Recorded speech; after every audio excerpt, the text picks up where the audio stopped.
Hello students, I am Dr. T.K. Avikodai. Today I am going to start with a new chapter. The name of the chapter is Liquidation of Companies.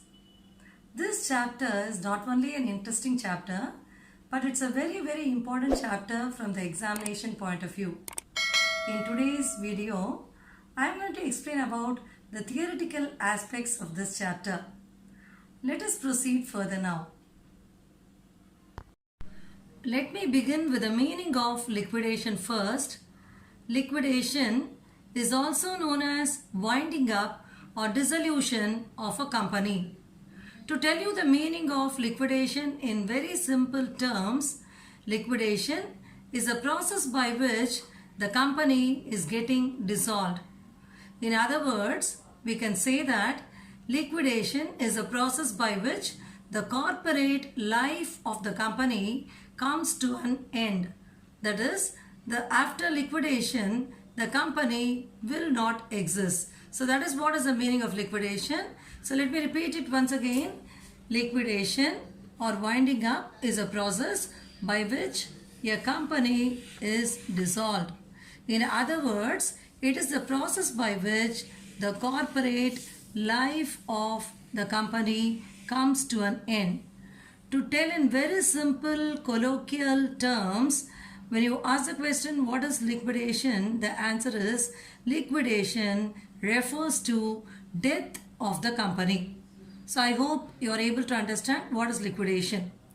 We generally say that liquidation is a process because certain stages, certain steps are involved in liquidation.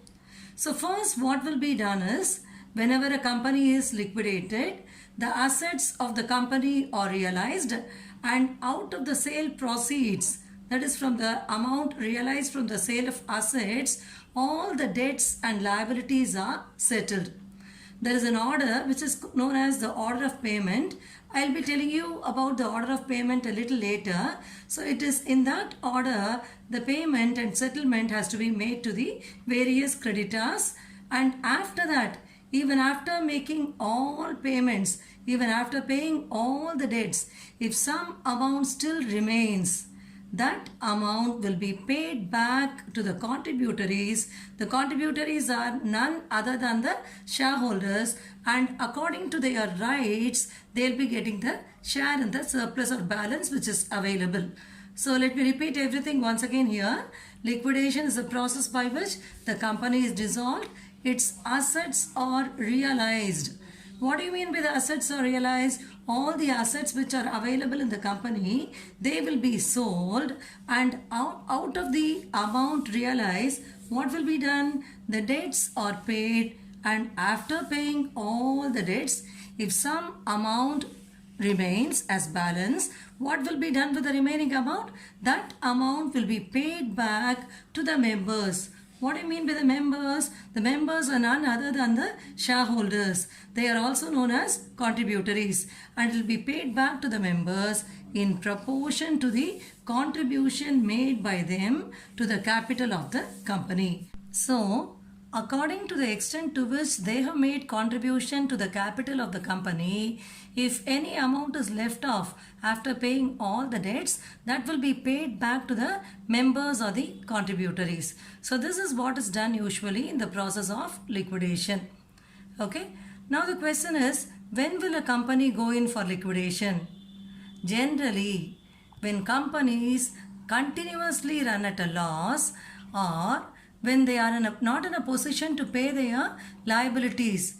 If their liabilities are more than their assets, and when the company is unable to pay the debts, in such a situation, the company is liquidated. So let me repeat it again.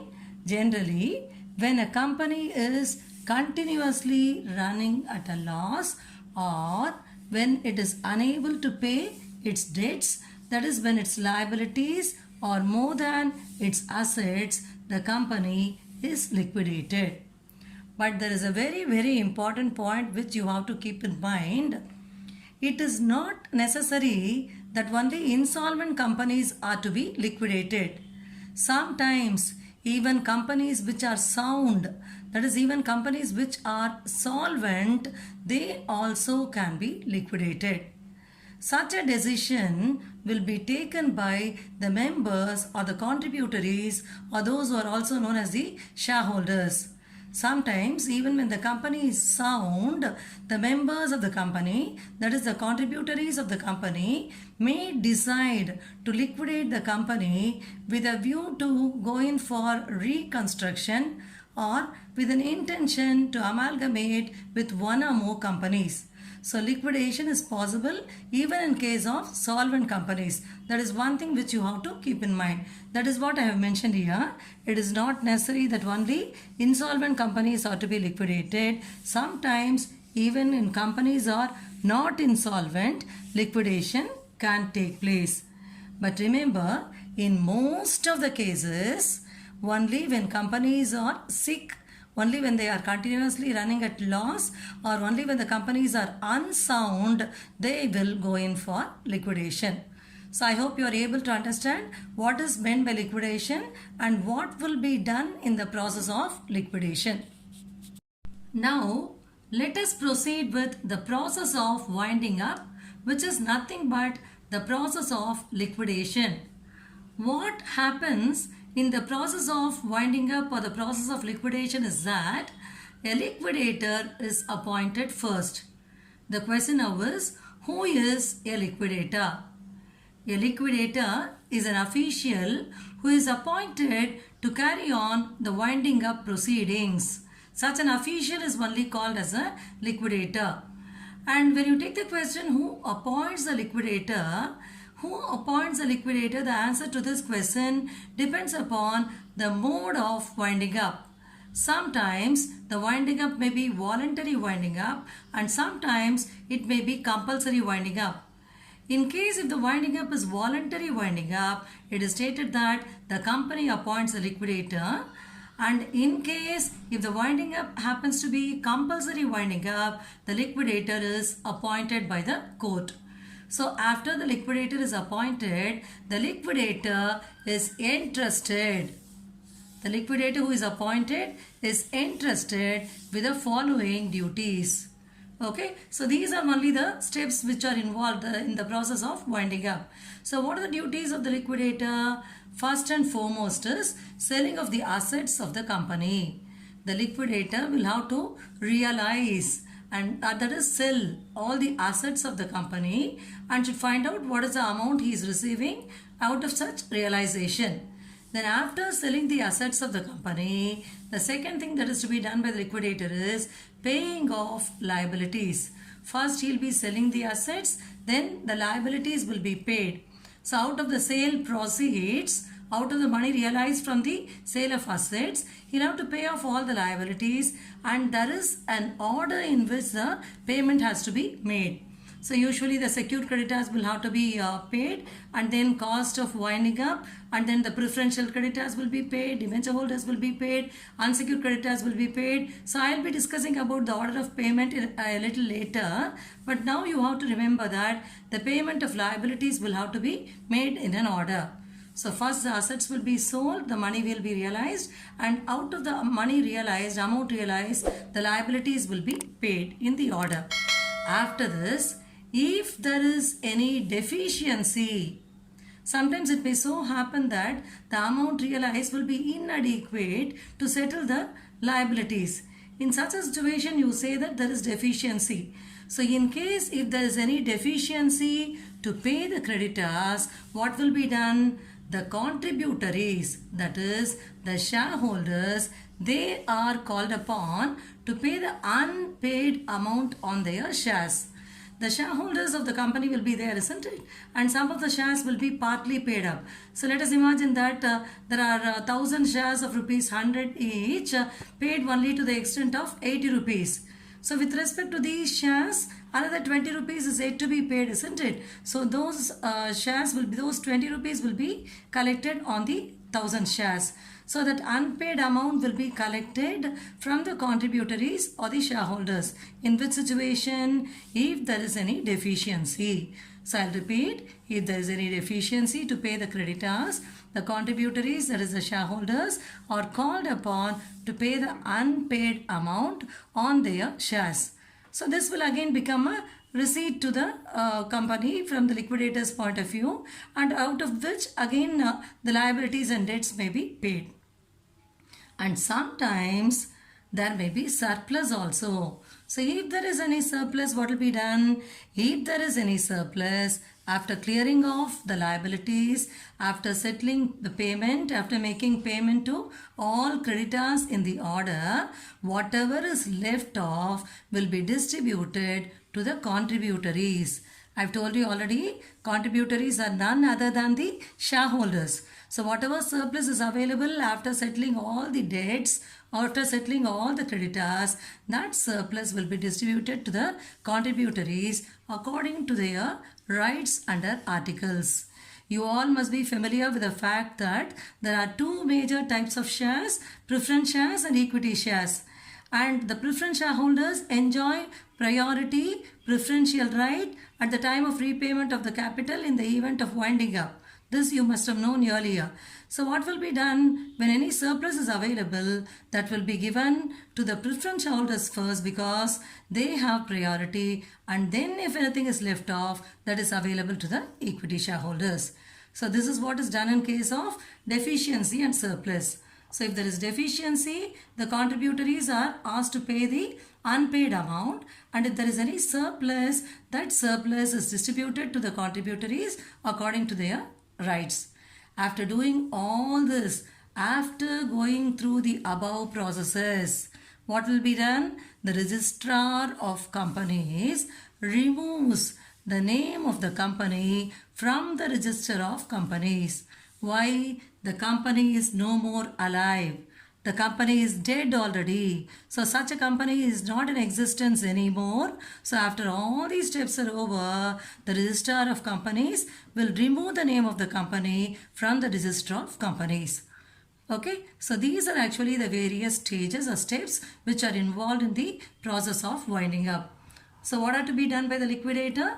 First, the liquidator will have to sell or realize the assets of the company. Then out of the sale proceeds, he'll have to pay off the liabilities in the order of payment. Then if there is any deficiency, the contributories are required to pay their unpaid amount. And if there is any surplus, that is distributed to the contributories according to their rights. And after all this is over, the registrar will remove or take away the name of the company from the register of companies because the company is no more in existence. The company is no more alive. See, I was telling you about the order of payment earlier, isn't it? I told you that the assets will be realized and all the liabilities will be paid in an order. So let us see the order of payment now. The amount realized from the sale of assets, including any call money received by the liquidator or the partly paid up shares, should be first applied in payment of debts and liabilities. So in a particular order, whatever amount is collected from the sale proceeds of the assets as well as from the call money received, that has to be utilized to make payment in a particular order. So only after satisfying all the creditors, if any surplus is left off only, that is available to the shareholders. That is only given here. Only after fully satisfying all the creditors, the shareholders can receive anything by way of return of capital. So in case if what is available from the sale proceeds is inadequate to settle the creditors themselves, nothing will be available to the shareholders. That's a very important point which you will have to bear in mind. The debts and liabilities of the company should be discharged in the following order. So this is what is known as the order of payment. You have to keep this order of payment in mind. This will be very useful for you when you work out the problems. So what is the order of payment? The payment has to be made to secured creditors. So who are secured creditors? A secured creditor is one who holds some security for a debt due to him from the company. So such creditors are only known as secured creditors. You will already be familiar with this. Then afterwards, after settling the secured creditors, cost of liquidation has to be paid. So under cost of liquidation, you have legal charges. Then you have something called as liquidators remuneration. Remember, liquidators are doing their work for a remuneration, which is usually calculated as a percentage on assets realized or as a percentage on the amount available to unsecured creditors. Calculation of liquidators remuneration is a very important segment of this chapter, about which I'll be discussing in detail in my next video. So now for the time being, remember that after settling the secured creditors, cost of liquidation will have to be met off, and that includes legal charges, liquidators remuneration and cost of winding up. Then after this, what is to be done? Who should be settled? After meeting the cost of liquidation, the preferential creditors will have to be settled. So who are preferential creditors? Preferential creditors, as the name itself tells you, are those creditors who enjoy priority, who have the preference to get the repayment first. Usually revenues, taxes, cesses, etc. due from the company to the state government, central government, all that will come to the category preferential creditors. After that, you will have to settle the debenture holders. And after settling the debenture holders, if anything is left off, that is unavailable to the unsecured creditors.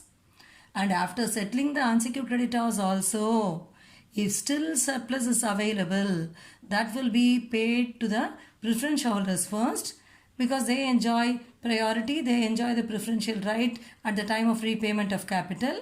And after settling the preference shareholders, if anything is left off, that is available to the equity shareholders. Okay, so this is what is the order of payment. So actually we'll be working out problems later involving the preparation of something known as liquidator's final statement of account. When you prepare the statement, you will realize that in most of the cases, in most of the companies, they will not have adequate funds to settle the unsecured creditors themselves. So there will not be any question, no question will arise regarding whether the shareholders are settled or to be settled or not. So when the amount available is inadequate to settle the unsecured creditors, in most cases, nothing will be available to the shareholders. All this you will be able to understand better when I explain the accounting aspect of this chapter. So for the time being, remember, whatever amount is realized from the sale of assets and from the call money received, that amount is to be utilized in discharging the debts in a particular order. And this is what is the order we have. Secured creditors, cost of liquidation, preferential creditors, debenture holders, unsecured creditors, then preference shareholders, and then equity shareholders. Okay, so this is what is something which you have to keep in mind always.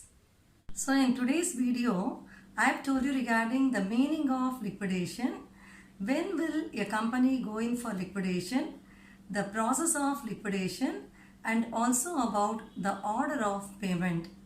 In my next video, I'll be explaining about the liquidators remuneration and also about the calculation of liquidators remuneration. If you like this video, subscribe to my channel. Thank you very much for watching this video.